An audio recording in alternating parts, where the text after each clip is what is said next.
या वर्षीपासून करणार ना आपण. कॅबिनेटचा निर्णय झाला मामा. मुलींना अगदी त्याला डिप्लोमा डिग्री सुद्धा घेतली त्याच्यात आपण. टेक्निकल साईडचा सुद्धा मुलींचा सगळा निर्णय केला आपण. मुलींचा घेतला आपण निर्णय. तुम्हाला जीआर त्याचा पाठवू का मी? कलेक्टर मार्फत तुम्हाला जीआर पाठवायला सांगतो. नाही दादा, तुमचा आम्हाला एक महिना माझी विनंती आहे बघा. मी नाही तर बसतो इथं शेजारी तुमच्या. 1 महिना वेळ द्या आम्हाला. राजा भाऊ, 1 महिना वेळ लागणार आहे आपल्याला. ऐका ना, 15 दिवसात या बघा. 1 महिन्यात आम्ही हे मार्क 15 दिवस हो. आणि मी स्वतः लक्ष घालतो. दर आठवड्याला मी स्वतः त्याच्या बैठका घेतो. किती पुढे गेले. मी अधिकारी ज्यादा लागले तर सीएम साहेबांच्या परवानगीनं ज्यादा अधिकारी नेमतो तिथं. मला नाही जायचं राजकारण, मी त्यासाठी मरमट जायचं. माझ्या समाजाला बी मला पण ते नाही दादा बोलण्यात आंदोलक म्हणून बोलण्यात मदत येईल. आम्हाला आपल्या पोराबाळाला फायदा आहे. म्हणजे मला वाटतं नको मला तिकडे जायचं म्हणून मी येऊ कुशल करतो. करू नका, तुमची गरज आहे दादा सगळ्यांना. मला तिकडे जायचं हा ना, ते सुद्धा चेहरा बघितल्यावर म्हणजे हे दिलं 20 लोक डोक्यात घेऊन लागतील ना तुम्हाला. साहेबांची मनापासून इच्छा आहे. सीएम साहेबांची मनापासून इच्छा आहे. नाविलाजन गावा लागतं. मी हे मरमर सांगतोय, नाविलाजन नाही सांगतो तिकडे वळायला लागतं. आणि मला समाजात तिकडे वळायचं नाही. सगळं विनंती सांगतो, मग तिकडे नाही जायचं. नाही गेलं की तिकडे गेले किंवा पर्याय नाही. महिन्याभरात होईल का? महिन्याभरात हा होईल. करू प्रयत्न आपण लवकर, म्हणजे महिन्यापर्यंत 100%.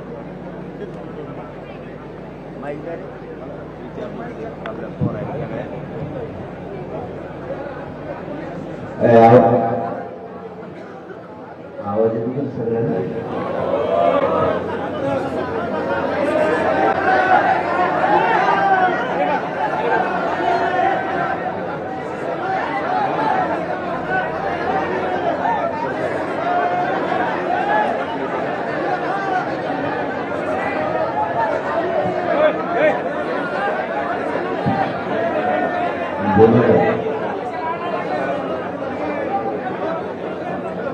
अरे मग आवाज येत नाही. समजा आवाज येईल तुम्हाला. आपल्या शंभूराजे देसाई साहेब आले तर सरकारच्या वतीने मामा पण आहेत, रावसाहेब पण आहेत, राणासाहेब आहेत. माझ्या दिलं आणि त्या भाषण सरकारच्या वतीनं शिष्टमंडळ आले. आपल्या ज्या सगळ्या मागण्या सगळे सोयींची अंमलबजावणी ती तातडीनं करा म्हणून आपण उपोषण सुरू केलं. राजे साहेब, तुम्हाला बोलताना एक सांगायचं राहिलं. सगळे सोयीची जी व्याख्या आहे ती आम्ही दिलेल्या व्याख्येप्रमाणे सगळे सोयीची व्याख्या असली पाहिजे. आणि ही त्यावेळेस दीपक केसरकर साहेब, मंगल साहेब आणि सचिव होते जवळपास 15 ते 16. आणि सीएम साहेबांनी विश्वासात घेऊन हे हा म्हणले. त्याच्या आधी पण त्याच्या नंतर पण काही अधिकारी जाणून बुजून करते, त्यामुळे समाजाला फटका बसायला नको ते सांगायचं राहिलं होतं. आम्ही दिलेल्या व्याख्याप्रमाणे घ्या. आपली भाऊ आपली अशी चर्चा झाली आता साहेबांसोबत की सगळे स्वरीची अंमलबजावणी. दुसरं मराठा आणि कुणबी एकच आहे. याच व्यासपीठावर गिरीश महाजन साहेब आले होते. त्यांनी सांगितलं आपल्याला आधार लागतो कायदा पारित करायला. तर आता 57 लाख ते 63 लाख नोंदीचा आधार मिळाला. आता मराठा आणि कुणबी एक आहे, कायदा पारित करायला अडचण नाही. 2 सांगितले. एक तिसरा हैदराबादचं गॅजेट. कारण पूर्ण मराठवाडा हा पूर्वी कुणबी म्हणून असलेल्या त्या शासकाजवळ नोंदी आहेत. त्यावेळेस शासक निजाम होता. निजामाकडे कारण आता शासक एक त्यावेळेस ते शासक हे होते. त्याच्यात मराठवाड्यात पुरा मराठा समाज हा कुणबी. तर ते गॅजेट लागू करावं. सातारा संस्थांचं सुद्धा गॅजेट. त्यामुळे बोर्ड तिकडे खाल्ले आहे आणि बॉम्बे गव्हर्नमेंटचं हे 3 विषय सांगितले आणि राज्यसभासोबत त्या 3 विषयात चर्चा झाली. चौथा, आपल्या अंतर्वालीसह राज्यातले सगळे गुन्हे मागे घेण्याबाबतची प्रक्रिया नुसतं सुरू आहे. ते फक्त म्हणतो प्रक्रिया सुरू आहे, तर प्रक्रिया सुरू आहे का नाही माहीत नाही. पण आता राजेसाहेब आले, थोडे शब्दाला लिहिले म्हणून बोलायला लागलं. तुम्हाला माहिती नाही, कोणाची कळवळीत नाही, कारण मी कोणालाच मोजित नाही.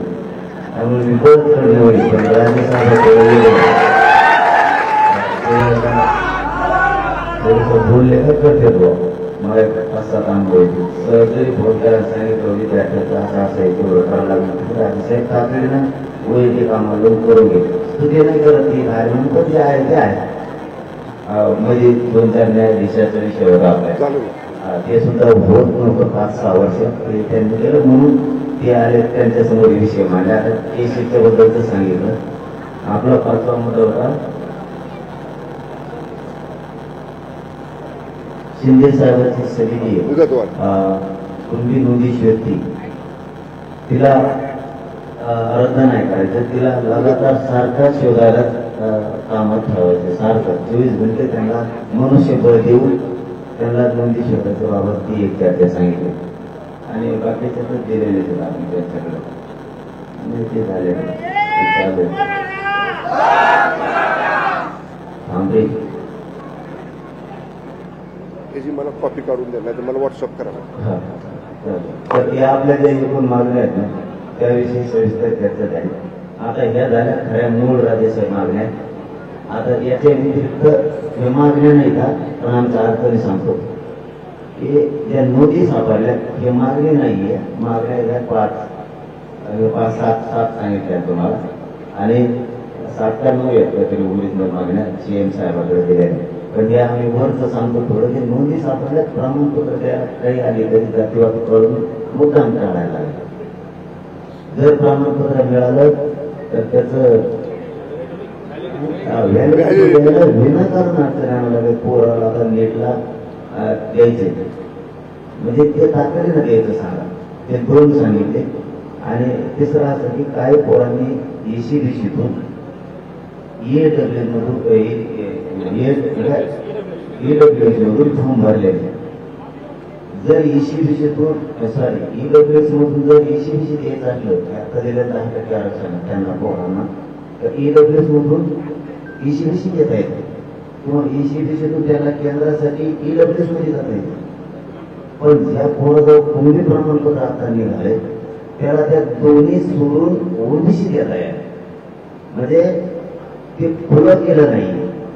जसं EWS आणि ECBC साठी खुलं केलं एकमेकात झाल्या, तसं याच्याकडे ऑलरेडी कोणतीचं प्रमाणपत्र आहे ते म्हणजे अजिबात चालत नाही.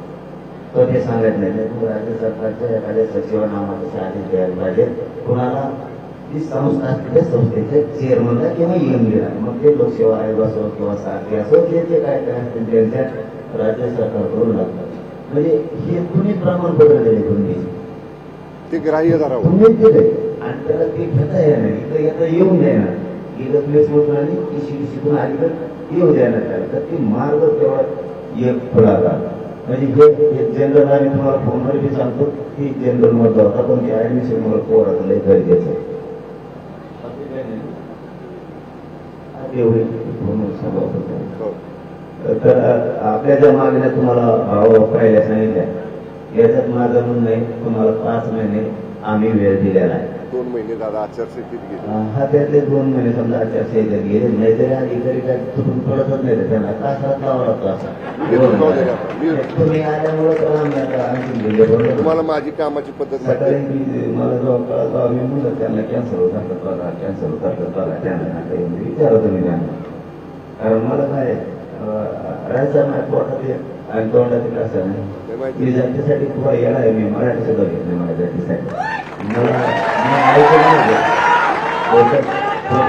मी नाही ऐकून घेत. तुम्ही आले आमच्या आणखीन अडचणी झाल्या. तर आपल्या ह्या विषयाच्या राज्यसभेत चर्चा झाली सगळ्या विषयात. मी 1 दिवस सुद्धा द्यायचं कारण असं नव्हतं. मागणी 2 महिने होती, 1 महिना तरी करा. हा ना. मग आमचं राज्यसाहेब मी 1 घंटाही मागे येणार होतो. काल मलाही बोललो होतो की मी घंटा मागे याच्यासाठी येणार नाही की अधिकारी जाणून बुजून आलेल्या ती पद्धतच नाही. मग हे मुद्दा वेळ मारून देणार परिणाम सरकार दादा त्याची नियमावली करू, नियमावली करू आपण, आम्ही सरकारकडून बोलायला असेल त्याची नियमावली करू. आम्ही सरकारकडून बोलायला बदनाम सरकार व्हायला अधिकारी काम करत नाही. मग आम्ही अधिकाऱ्यांना ठेवणार तर सरकारला ठेवणार ही जनतेचा दोष नाहीये. म्हणून 5 महिने वेळ दिला. त्या वाशीपासून आतापर्यंत मुंबईत आपण वाशीत गेलो तेव्हापासून आतापर्यंत आमच्या नजरेत आम्ही 5 महिने दिले तरी काहीच झालं नाही. मग समाजात असा गैरसमज गेला खेळ येते. म्हणून आता आपण भाव तुम्हाला सांगतो माझा म्हणून राजे साहेबाला आम्ही तुम्हाला 30 जून पर्यंत वेळ देतो. तुम्ही आलात म्हणून राजाचा अपमान करणारे एक महिना द्या. त्यांचं म्हणणं 1 महिना द्या तर काय करायचं. ऐका पुढचं ऐका, पुढचं ऐका, पुढचं ऐका ना. मला राजकारणाकडे जायचं नाही. राजेसाहेब ही जनता तुमची आहे, ही दुसऱ्याची नाहीये. मला राजकारणात जायचं नाही, माझ्या समाजाला सुद्धा जायचं नाही. आमचं राजकारण उद्देश नाहीये. आमचं सगळ्यांच्या ध्येय मराठ्याच्या गोरगरिबाचे लेकरं मोठे करायचे, त्यांना आरक्षण द्यायचं, याच्यासाठी आम्ही हा लढा उभा केला, राजकारणासाठी नाही. पण तुमच्या साक्षीनं आणि लोकांच्या साक्षीनं सांगतो, लोकांचा शब्द डावलून जर 1 महिन्याच्या आत जर आम्हाला नाही दिलं तर निवडणुकीत आम्ही उतरणार, मग तुम्हाला बोलू जाणार नाही. 1 महिन्यात आम्ही हट्टी नाहीये. हट्टी असतो तर आम्हाला आम्ही उत्तरून लागले की बैठक मला काही आम्हाला मान्य नाही, आम्हाला राजकारण करायचं. राजकारणाचा कळत नाही राजसाहेब आम्हाला. म्हणून आम्ही ही महिना सुद्धा एवढं देतो. पण त्याच्यानंतरची तुमच्यासाठी आम्ही सगळ्या 6 कोटी मराठ्याला साक्ष धरून तुम्हाला 1 महिन्यात वेळ देतो. पण 1 महिन्यात जर नाही दिलं तर मला एकाही पक्षानं, विरोधी पक्षानं आणि सत्ताधाऱ्यांनी सुद्धा म्हणायचं नाही तुम्ही हे काय केलं. कारण मी 288 टाकून सगळे शिला पाडी. मी वेळ आली तर शिकवू का नाही करणार, नाव एवढी पाहिजे राजे. माझा जे फक्त माझ्या लेखनासाठी सुटतोय आणि तुमच्यावर मात्र शिंदे साहेब 31 टाकला नाही. त्यांच्यापेक्षा दुप्पट, त्यांच्यापेक्षा दुप्पट. नाही तर मी सध्या ह्या मनस्थितीत होते. आता सरकारला मुद्दाम एक ह्या मनस्थितीत मी काम करत होतो. मला नाही राजकारणात जायचं, माझ्या समाजाला जायचं. आमचं ठरलेलं ओबीसीतलं आमचं हक्कात आरक्षण आम्हाला द्या. ओबीसीला धक्का लागत नाही, काही होत नाही. आमचं आम्हाला आरक्षण द्या, हे मराठी तुम्हाला डोक्यावर घेऊन असते. पण 1 महिन्यात जर नाही दिला आजच्या तारखेपासून तर मराठी राजेसाहेब ऐकायचे नाही. मी त्या टायमाला काहीच बोलू शकणार नाही, काहीच बोलू शकणार नाही. त्यामुळं आमचा मार्ग तुम्ही तुमच्या हातानं खुला करून देऊ नका. राजकारणात जायचा म्हणजे तुम्हाला एकट्या दोन नाही तर आम्ही जे तुमचं 3-4 जे सत्ता झाली तुम्ही ते सगळ्यांचं मिळून तुमची जबाबदारी आमचा आम्हाला द्या. तरी पण एक शब्द देतो बाबा, कारण तुमच्या माझ्यात कधी मित्रत्व होत नाही पाहिजे म्हणून. पण ते तरीही चळवळ सुरू होणार म्हणजे कोणची निवडणुकीची. या काय तुम्ही नाही म्हणजे रांगोळा तयारी करायचा म्हणजे आपल्या जवळच नको लोकसभेसारखं आलं जवळ आम्हाला फार्म सापडा नाही, चिठ्ठी सापडा ना, पेन सापडा ना. मग आम्ही मात्र तरी पण आम्ही आमचं सावध राहणार महाराष्ट्रभर. तर तुमच्या शब्दाला सन्मान द्यायचा आम्हाला. आम्ही तुम्हाला आजच्या तारखेपासून 1 महिन्यात दिले नाही. 1 महिन्यात आमचे सगळेचे सगळे विषय मागे येतात.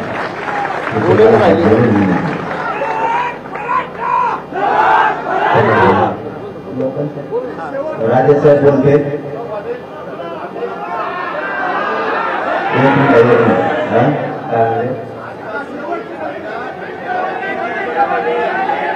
एक मिनिट बोलून देणार आहे काय चाललं ऐकाय आम्ही थांबा ना.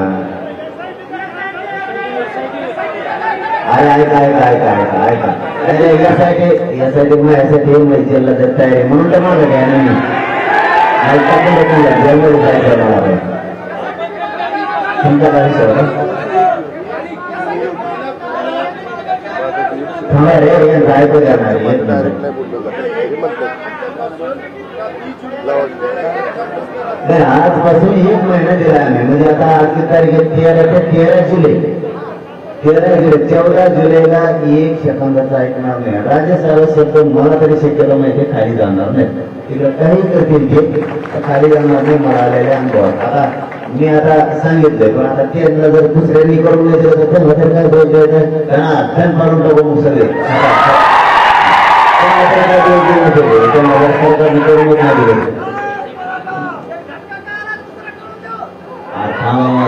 माध्यमात. आता राजेसाहेब 2 शब्द बोलते. शेवटी राजेसाहेबांचा सन्मान करा. ते आज आपल्याकडे पाहुणे म्हणून आले.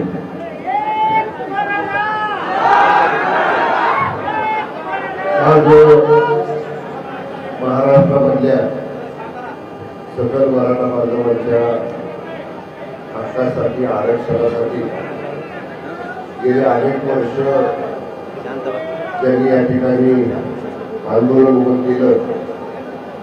ते सन्माननीय मनोजदादा जरांगे पाटील साहेब, मंत्रिमंडळातले आमचे सहकारी माननीय संदीपांजी भोंगले, विधिमंडळातले आमचे सहकारी राणा जयकिशोर पाटील, सन्मान्य राजाभाऊ राऊत, सन्मान्य धोडीकरताई, इतर सर्व मनोजदादांच्या बरोबर खांद्याला खांदा लावून या आंदोलन प्रक्रियेमध्ये त्यांना सतत साथ करणारे सर्व मराठा बांधव भगिनी, मी आज या ठिकाणी दादांना विनंती करण्यासाठी सरकारच्या वतीने आलेलो आहे की त्यांच्या प्रकृतीची आम्हाला सगळ्यांनाच खूप चिंता आहे. मी आल्या झोपले असताना त्यांना पाहिल्यावर म्हटलं की म्हणलं दादा तब्येत खूपच खराब झालेली आहे, तुम्ही पहिलं तब्येतीची काळजी घ्या. मी बघितलंय त्यांची तळमळ या आंदोलनासाठी किती आहे. हे आंदोलन जेव्हा उभं राहिलं त्याच्या अगोदर एक बैठक मराठा आरक्षणाच्या विषयासंदर्भामध्ये मी माननीय मनोजदादांच्या बरोबर मुंबईला आम्ही केली होती. कशा पद्धतीने हे आरक्षणाचा प्रश्न पुढे न्यायचा, त्याचा फार काही जास्त बोलत नाही. पण नंतर ह्या आंदोलनाची प्रक्रिया सुरू झाली आणि मी प्रामाणिकपणे सांगेन, म्हणजे एक मराठा बांधव म्हणून सांगेन, जे 10% स्वतंत्र आरक्षण करायचा कायदा महाराष्ट्र विधानसभेमध्ये झाला, केवळ आणि केवळ मनोजदादांनी जो लढा उभा केला होता त्या लढ्याचं 100% हे यश आहे. आणि आता या ठिकाणी सगळे सोयऱ्यांच्या बाबतीत सुद्धा शासन सकारात्मक आहे. आम्ही सगळ्यांनी सगळे सोयऱ्यांच्या बाबतीतला प्रारूप तयार केलं, पब्लिक डॉमेनमध्ये, म्हणजे लोकांच्या हरकती आणि ऑब्जेक्शन त्याच्यावरच्या मागवण्यासाठी ते दिलं. पण वेळच अशी आली की 2 महिने पूर्ण कालावधी हा लोकसभा निवडणुकीच्या आचारसंहितेमध्ये गेला.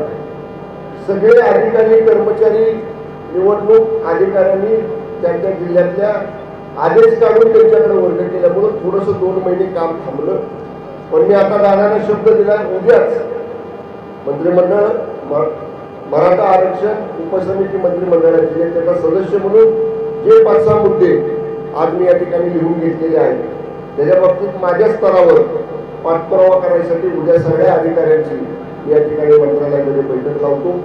आणि 1 महिन्याचा अवधी आज दादाने इथं दिलाय की 3-4 महत्वाच्या गोष्टी की मराठा कुणबी एक असल्याच्या ज्या 57 लाख नोंदी सापडलेल्या आहेत त्याप्रमाणे मंजुरी मिळावी, जे सगळ्या सोयऱ्यांच्या बाबतीतल्या ड्राफ्ट नोटिफिकेशन काढले ते अंतिम करावं, फायनल करून त्याचं कायद्यामध्ये रूपांतर करावं, आंतरवाली सराती आणि राज्यातल्या इतर ठिकाणचे जे गुन्हे आहेत ते मागं घेण्याचा पूर्वी निर्णय झालाय.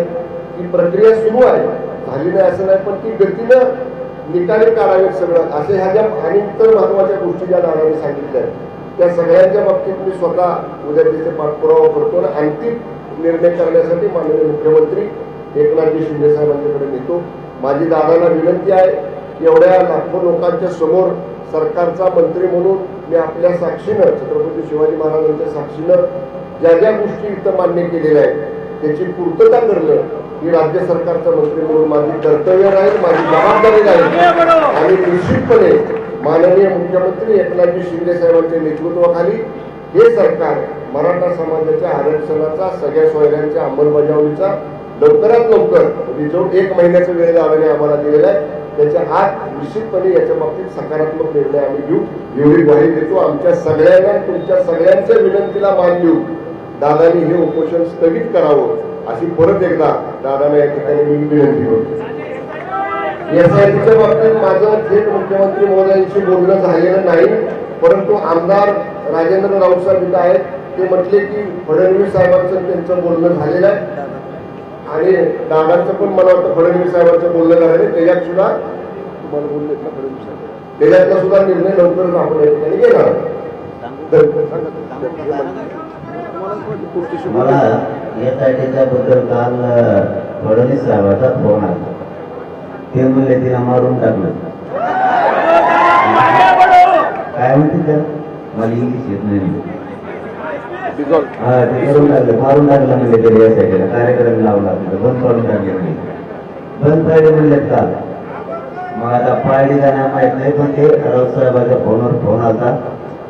राऊत साहेब म्हणजे हे राजेंद्र आमदार राऊत साहेब त्यांच्या फोनवर आला ते काम करून टाकलं म्हणजे तिथं. मग आता ऐका नाही, पण तुम्ही काळजी करीत जाऊ नका यार बरोबर जाऊ द्या. ते एसआयटी त्यांना मला मध्ये टाकायचं ना, मला जायचं बघून मध्ये काय. आणि आणखी बोलता बोलता राजेसाहेब राहून गेलं. याच्यासाठी महत्वाचा आहे विषय की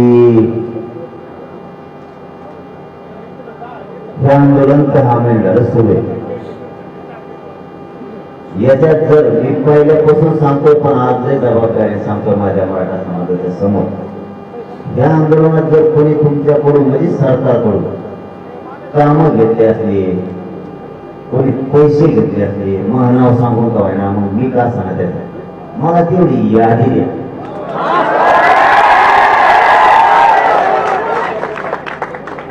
हे आंदोलन गोरगरीब मराठीचा प्रत्येक त्यांना मोठं व्हायसाठी नाही. माया कानावर 100 कोटीचा आकडा मी लय जबाबदारीने शब्द सांगतोय. मग वेळ आली ना, मी कोण म्हणलाय त्या माणसाचं नाव सुद्धा घेत असतो. जो माणूस पूर्ण मानलाय, मग त्याची चौकशी करायची असली तर करा. तू म्हणलाय कसं त्याला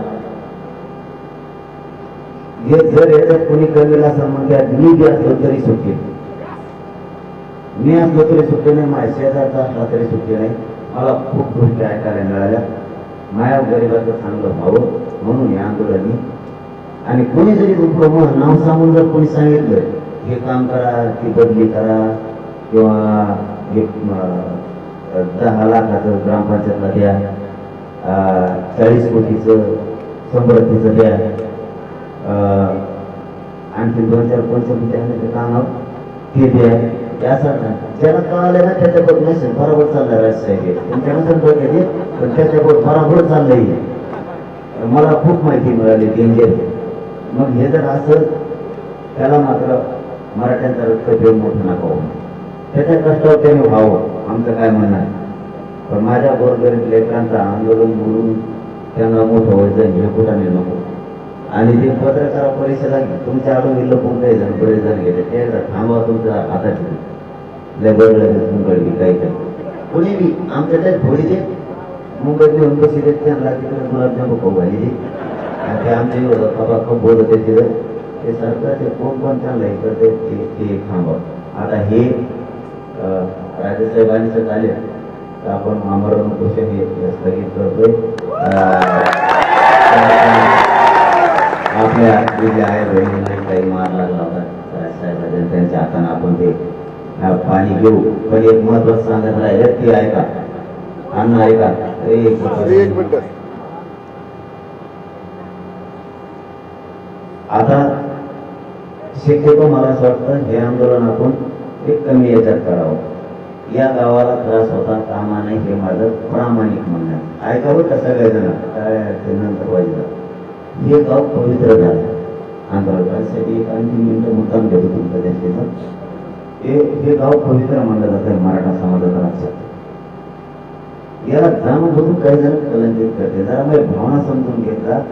मला हट्ट नका गरज गीतच करायचं. मला वाटतं ह्या गावाला डाग लावू शकते.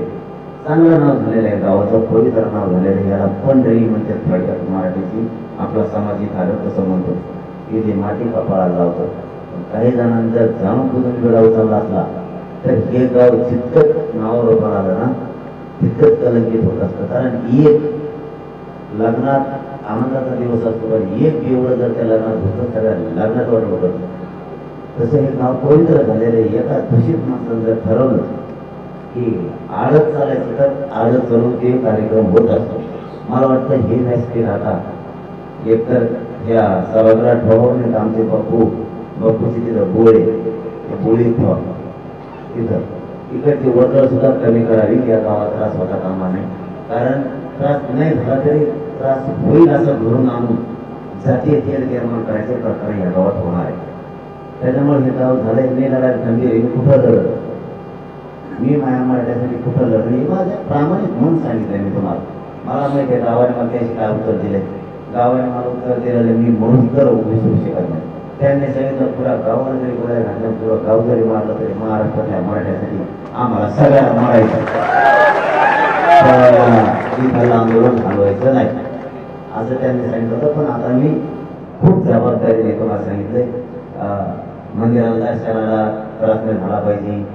तुम्हाला काय काय विकास गावाचा काढाय तुमच्या ते टाकून घ्या, चांदीचे डांबरी म्हणजे काय विकास करून घ्या चांगला, काय आणखी काय प्रकार असतील ते सगळं व्यवस्थित टाकून घ्या तुमचं. आमचं आंदोलन एका कोपऱ्यात जाईल, चालत नाही चालत त्याची अडचण नाही. आता आंदोलन चालू तरी काय करायचं, शंभराचे जे आहे ते आपल्याला आरक्षण देते सगळं आंदोलनाच्या विषयी नाही दिलं तर आपण सत्तेतून आपण घेऊ,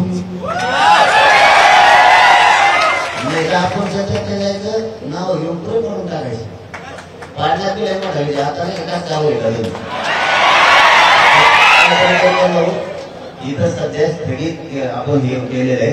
इथं साखळी चढून देऊ फक्त हे छोटस हे ठेवू. गावाची इच्छा असते तर नसलं तर पुढचा निर्णय आपण नंतर घेऊ, एक दोन दिवसांनी. पण शक्यतो आता अंतर्वलीचा विषय थांबवावाच असं मला वाटतं. आपण स्थलांतर का पुढं करणं व्हायना, पण हे डाग लागू नये.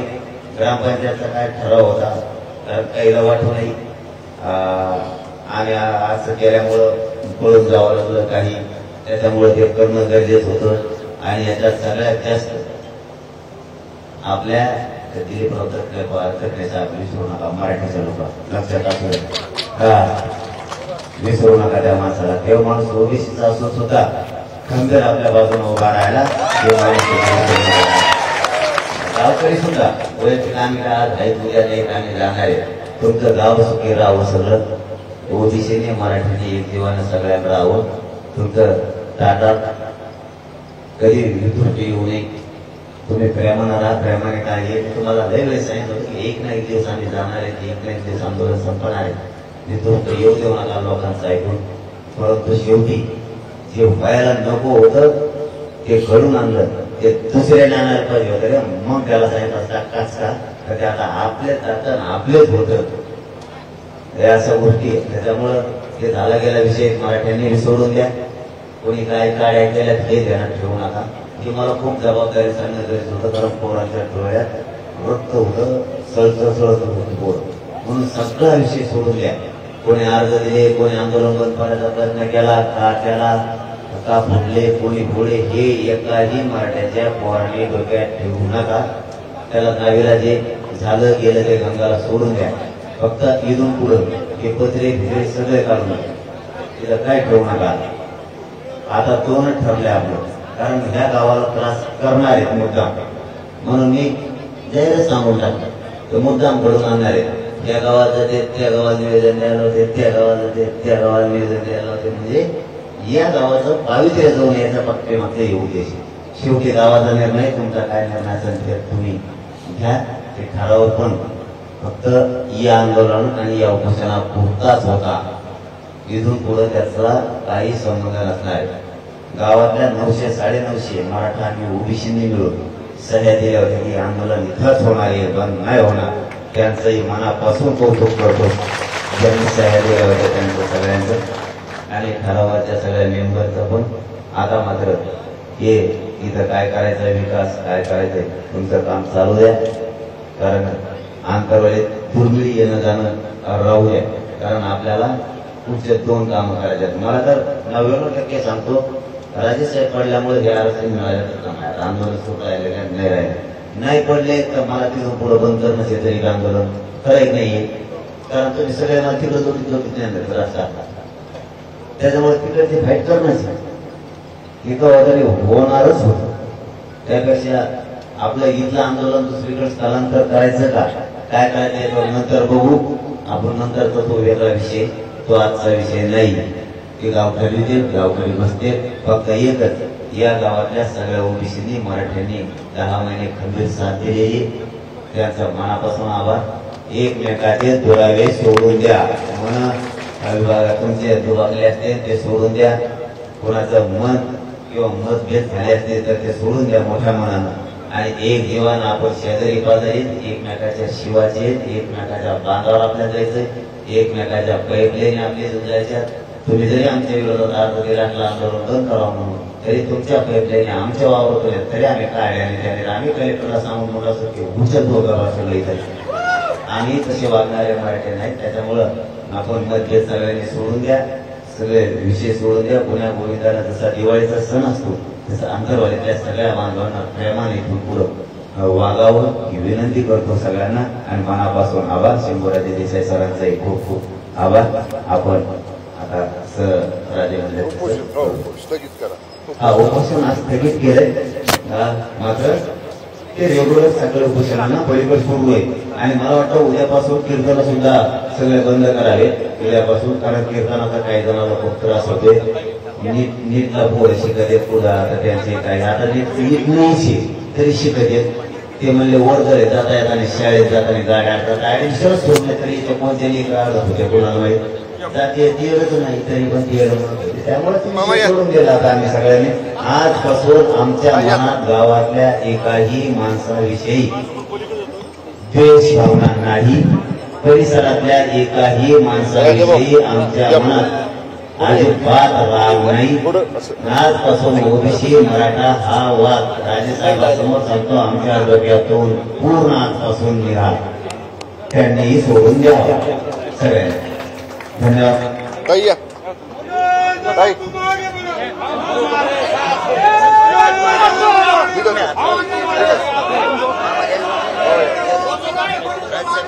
ठीक आहे.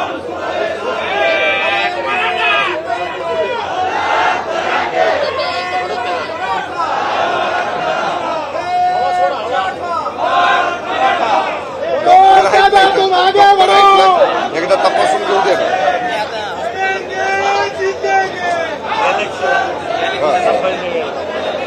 सांगितलंय तिथं, सांगितलंय सांगायला पाहिजे.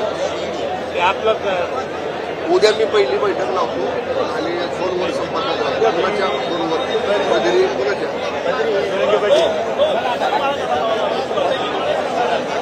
माझा नंबर आहे तुमच्याकडे, दोघा ठिकाणी माझा नंबर देऊन ठेवा.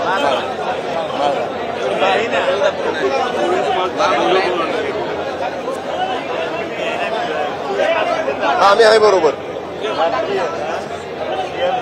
छत्रपती शिवाजी महाराज की जय. लड़ेंगे जीतेंगे हम सब लड़ेंगे. थांबा मी सांगतो.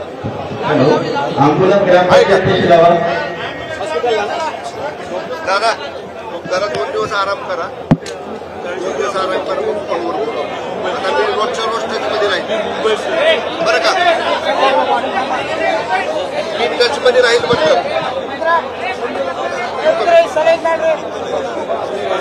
आभारी लक्ष घालतो. चला मामा काय साहेबांना लावताय का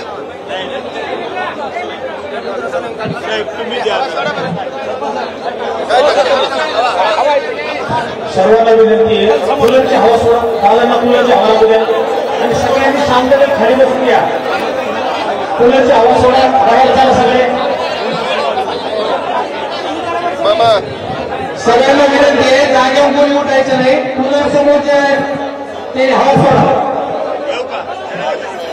आणि आपल्या याची सर्वात मोठी बातमी आपण साम टीव्हीवर बघतोय. मनोज जरांगे पाटील यांचं उपोषण आता स्थगित झालेलं आहे. शंभूराज देसाई यांनी आता जरांगे पाटील यांची भेट घेतलेली आहे आणि त्या दरम्यानची साम टीव्हीची एक्सक्लुसिव्ह दृश्य आपण बघतोय. जरांगेंनी सरकारला 13 जुलैपर्यंतचा अल्टिमेटम 13 जुलैची डेडलाईन दिलेली आहे आणि जर 13 जुलैपर्यंत आमच्या मागण्या मान्य झाल्या नाही तर आम्ही विधानसभा लढवणार असं देखील यावेळेस मनोज जरांगे यांनी सांगितलेलं आहे। तर यावेळेस शंभूराज देसाई आणि मनोज जरांगे यांच्यामध्ये चर्चा झालेली आहे। मनोज जरांगे यांच्या सर्व मागण्या या शंभूराज देसाई यांनी ऐकून घेतल्या आणि लिहून देखील घेतलेल्या आहे आणि उद्या मंत्रालयात लगेचच मी अधिकाऱ्यांची मीटिंग बोलवणार असं आश्वासन सुद्धा यावेळेस शंभूराज देसाई यांनी दिलेलं आहे। याशिवाय यावेळेस शंभूराज देसाई यांनी माझ्यावर विश्वास ठेवा आणि मी ग्वाही देतो आरक्षणाची असं विधान केलेलं आहे। त्यामुळे त्यांनी एक आश्वासनच मनोज जरांगे यांना दिलेलं आहे। 13 जुलैपर्यंत अर्थातच 1 महिन्याचा वेळ मनोज जरांगे पाटील यांनी शंभूराज देसाई आणि सरकारला दिलेला आहे। त्यामुळे आज आता मनोज जरांगे यांनी आपलं उपोषण जे आहे ते स्थगित केलेलं आहे। शंभूराज देसाई यांच्या हातून पाणी पिऊन त्यांनी हे उपोषण आपलं थांबवलेलं आहे।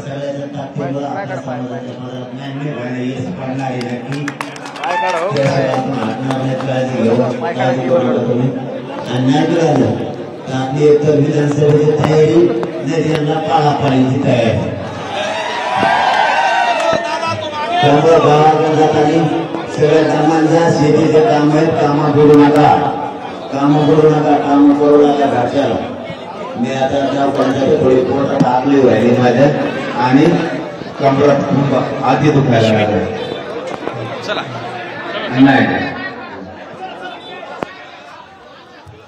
तर आपण बघतोय या ठिकाणी आता मनोज जरांगे यांनी आपलं उपोषण स्थगित केलेलं आहे। डॉक्टर आहेत ना आता हे राजेसाहेबांनी झाले तर आपण आमरण उपोषण हे स्थगित करतोय। तर आता मनोज जरांगे यांनी उपोषण स्थगित करत 13 जुलैची डेडलाईन ही आता सरकारला दिलेली आहे आणि 13 जुलैपर्यंत केवळ वाट बघणार आणि नंतर विधानसभेच्या तयारीला लागणार असं जरांगेंनी सांगितलंय।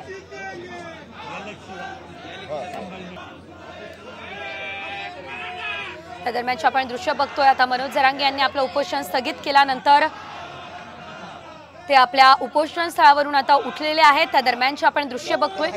खरं तर आज साधारणतः 6 दिवसांनंतर मनोज जरांगे यांनी आपलं उपोषण हे स्थगित केलेलं आहे।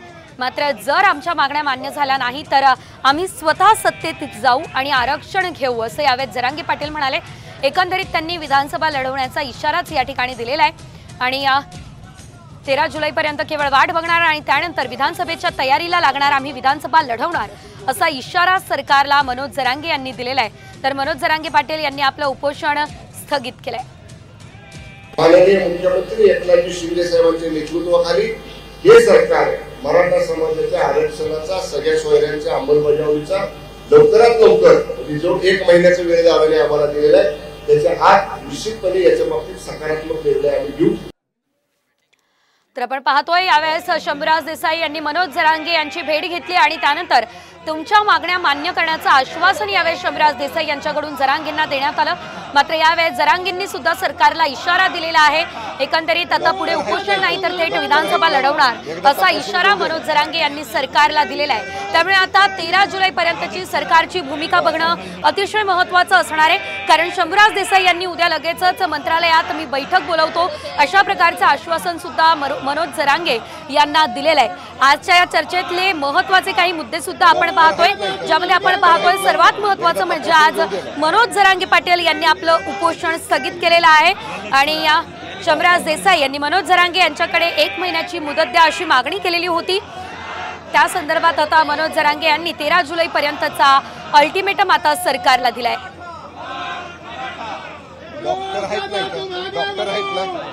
या अंतरवाली सराठी या ठिकाणची लाईव्ह दृश्य सुद्धा आपण पाहू शकतोय। मनोज जरांगे पाटील यांच्यामुळेच 10% आरक्षणाचा मार्ग जो आहे तो मोकळा झाला असंही शंभूराज देसाई यांनी म्हटलेलं आहे।